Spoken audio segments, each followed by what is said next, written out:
pagi anak-anak hebat, bertemu lagi dengan Bunda Umay. Anak-anak kelas 4, hari ini kita akan melanjutkan pelajaran PAI kita. Akan tetapi, mulai hari ini kita akan belajar di e-learning. Jadi anak-anak silahkan perhatikan video pembelajaran dari Bunda ya. Oke. Baik anak-anak, sebelum kita mulai pelajaran hari ini, mari kita berdoa terlebih dahulu. Silahkan duduknya yang rapi, kemudian sikap berdoa hak. Before we start our lesson today, let's pray Basmalah together. Bismillahirrahmanirrahim. Amin. Baik anak-anak, sebelumnya Bunda Umay mau bertanya terlebih dahulu, apakah anak-anak tahu hari ini kita mau belajar apa? Oke.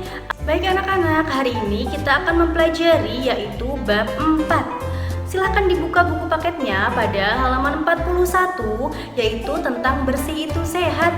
Nah, di halaman 41 bab bersih itu sehat, anak-anak kita akan mempelajari yaitu yang pertama tentang hadas kecil, kemudian yang kedua adalah hadas besar, kemudian yang ketiga adalah tayamum.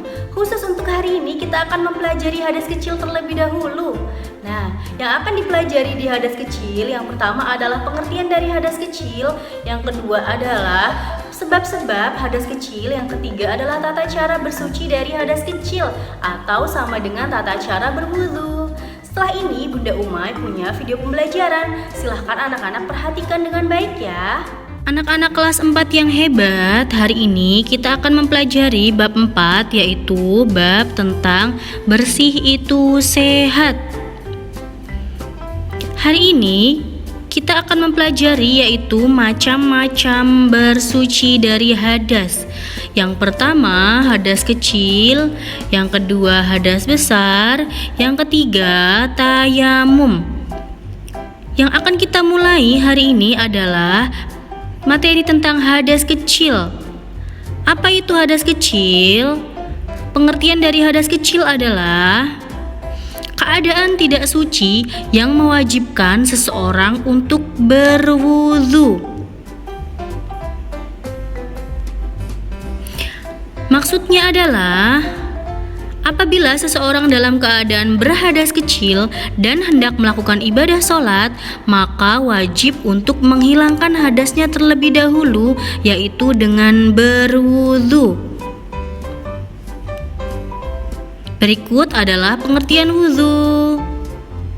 Arti wudu sendiri adalah membasuh anggota badan tertentu dengan air suci yang menyucikan atau air mutlak dengan tujuan menghilangkan hadas kecil sesuai dengan syarat dan rukunnya.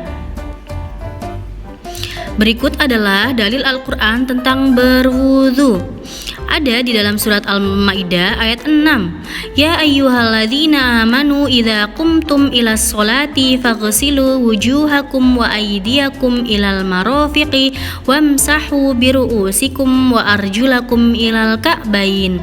Artinya, hai orang-orang yang beriman, apabila kamu hendak mengerjakan sholat, maka basuhlah mukamu dan tanganmu sampai siku, dan sapulah kepalamu dan basuh kakimu dengan kedua mata kaki. Berikut adalah sebab-sebab hadas kecil. Yang pertama, sebabnya adalah keluar sesuatu dari kubul maupun dubur. Kubul artinya adalah tempat keluarnya air kencing, dubur artinya adalah tempat keluarnya kotoran atau kentut.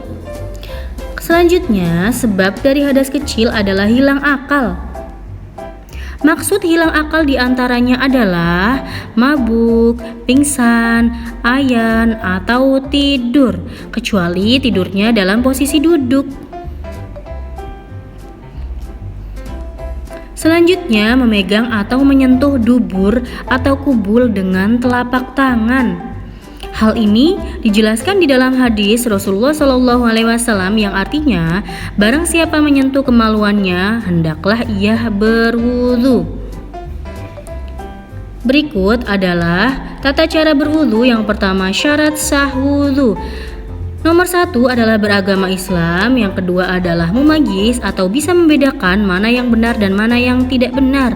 Kemudian yang ketiga adalah air yang kita gunakan untuk berwudu adalah air yang suci dan mensucikan.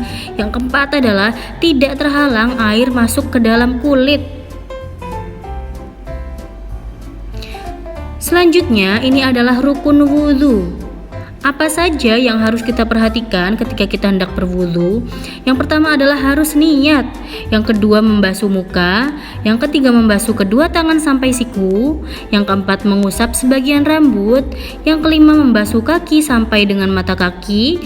Yang keenam tertib sesuai dengan urutannya. Selanjutnya berikut adalah sunnah-sunnah berwudu. Yang pertama adalah membaca ta'awud dan basmalah sebelum kita wudu. Yang kedua adalah membersihkan lubang hidung yang dinamakan istinsyar. Kemudian yang ketiga adalah bersiwak atau menggosok gigi. Yang nomor 4, mendahulukan yang kanan dari yang kiri. Yang kelima adalah membaca doa sesudah wudu. Anak-anak, selanjutnya adalah hal-hal yang terlarang bagi orang yang berhadas kecil. Apa saja yang tidak boleh kita lakukan kalau kita masih berhadas kecil? Orang yang berhadas kecil tidak boleh mendirikan sholat, baik sholat wajib maupun sholat sunnah. Tidak boleh juga mengelilingi Ka'bah atau tawaf, dan tidak boleh menyentuh mushaf Al-Quran. Itu ya kak ya, ada beberapa yang dilarang ketika kita berhadas kecil. Maka dari itu ketika kita sedang berhadas kecil kemudian mau ibadah, silahkan berwudu terlebih dahulu. Oke anak-anak, itu tadi adalah materi pembelajaran PAI hari ini, yaitu bab 4, bersih itu sehat.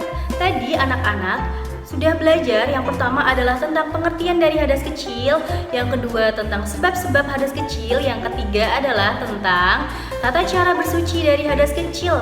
Bagaimana anak-anak? Apakah anak-anak sudah bisa memahami materi kita hari ini? Fahimtum? Alhamdulillah kalau sudah paham. Jangan lupa setelah ini Bunda Umay ada video tentang tata cara atau praktik berwudu. Nanti silahkan videonya dibuka terlebih dahulu, diperhatikan dengan baik. Kemudian baru setelah itu anak-anak boleh kerjakan tugasnya. Tugas kita hari ini adalah silahkan anak-anak praktikkan tata cara berwudu, atau silahkan anak-anak praktikkan berwudu di rumah. Kemudian minta tolong divideokan oleh mama dan papa di rumah. Jangan lupa tugasnya dikirimkan ke website e-learning Sekolah Teladan Yogyakarta. Mari kita tutup pertemuan kita pada hari ini dengan membaca doa. Sikap berdoa hak nahtatim bilhamdalah alhamdulillah. Sekian dari Bunda Umay, semoga bermanfaat, semoga anak-anak dapat memahami pelajaran ini dengan baik. Amin. Baik, anak-anak Bunda Umay yang solih dan solihah, Bunda Umay tutup dulu pertemuan kita pada hari ini. Wassalamualaikum warahmatullahi wabarakatuh. Jangan lupa untuk selalu semangat dalam belajar dan rajin dalam belajar, karena semua anak di teladan itu hebat.